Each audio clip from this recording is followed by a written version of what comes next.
High, আমি Priyanka's cooking passion চ্যানেলে আপনাদের সবাইকে স্বাগত। আমের এই ডেজার্টটি যদি আপনারা একবার বাড়িতে বানিয়ে খান তাহলে আর বাইরে থেকে আইসক্রিম কেনার দরকার পড়বে না। খুবই সহজ এবং সিম্পল একটি রেসিপি, ম্যাঙ্গো ফিরনি বা আমের ফিরনি। চলুন তাহলে দেরি না করে দেখে নিন এই রেসিপিটি আমি কিভাবে বানিয়ে থাকি। ম্যাঙ্গো ফিরনি বানানোর জন্য একটা আম নিয়েছি, আমের খোসা ফেলে দিয়ে টুকরো টুকরো করে কেটে নিয়েছি। এবার একটা মিক্সির জার নিয়েছি, মিক্সির জারের মধ্যে দিয়ে দিচ্ছি আমের টুকরোগুলো।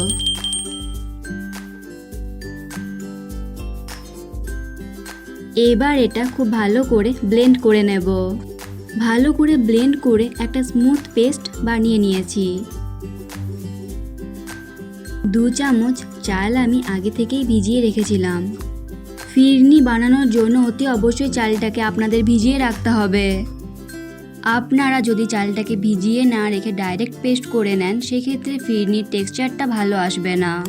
এবার এই ভেজানো চালটা মিক্সির মধ্যে দিয়ে পেস্ট বানিয়ে নেব।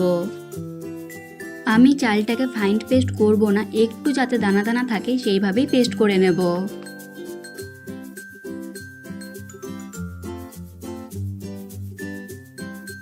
আশা করি দেখতেই পাচ্ছেন এটা একটু দানা দানা আছে। এবার একটা কড়াই নিয়েছি, কড়াইয়ে দিয়ে দিচ্ছি 1 লিটার দুধ।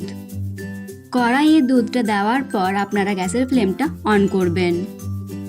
অনেক সময় কি হয়, পাত্রটা খুব বেশি গরম থাকার কারণে দুধটা কেটে যেতে পারে। এবার অনবরত দুধটাকে নেড়ে চেড়ে জাল করে নেব, যাতে এটা কোনোভাবেই কড়াইয়ের নিচে না লেগে যায়। পায়েস বানানোর ক্ষেত্রে দুধটা আমাদের অনেকটাই ঘন করতে হয়, কিন্তু এই ফিরনি বানানোর ক্ষেত্রে সেটা করতে লাগবে না। এবার দুধটাকে ঘন করবার জন্য দিয়ে দিচ্ছি আগে থেকে করে রাখা চালের পেস্ট, আর দিয়ে দিচ্ছি পরিমাণ মতো চিনি। যেহেতু আমি এখানে আম ব্যবহার করব তাই চিনিটা একটু কম দিলাম।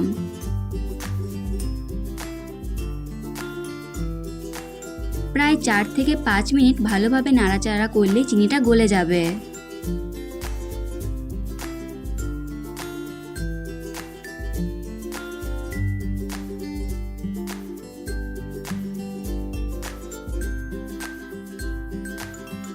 এবার আমের পাল্পটা এখানে দিয়ে দিচ্ছি।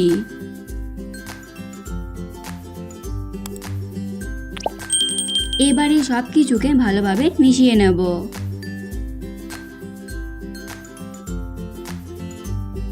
দেখতেই পাচ্ছেন এটার কালারটা কত সুন্দর এসেছে। আমটা দেওয়ার পর এটা বেশি ফোটানোর দরকার নেই। এবার গ্যাসের ফ্লেমটাকে লোতে রেখে দিয়ে দিচ্ছি কিছু ড্রাই ফ্রুটস। দিয়ে দিচ্ছি কিছু কিশমিশ কুচি, কিছু কাজু বাদাম কুচি, কিছু বাদাম কুচি। আপনারা চাইলে নাও দিতে পারেন, কিন্তু খাবার সময় মুখে পড়লে বেশ ভালোই লাগবে। এটার ফ্লেভারটা আরেকটু ভালো করার জন্য দিয়ে দিচ্ছি সামান্য এলাচ গুঁড়ো। এবারে সব কিছুকে ভালোভাবে মিশিয়ে নেব।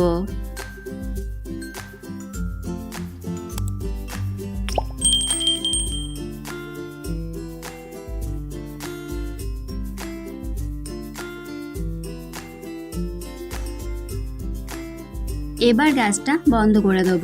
দেখতেই পাচ্ছেন এটা কতটা গাঢ় হয়েছে। এবার ফিরনি সার্ভ করার জন্য 2টো কাচের বাটি নিয়েছি।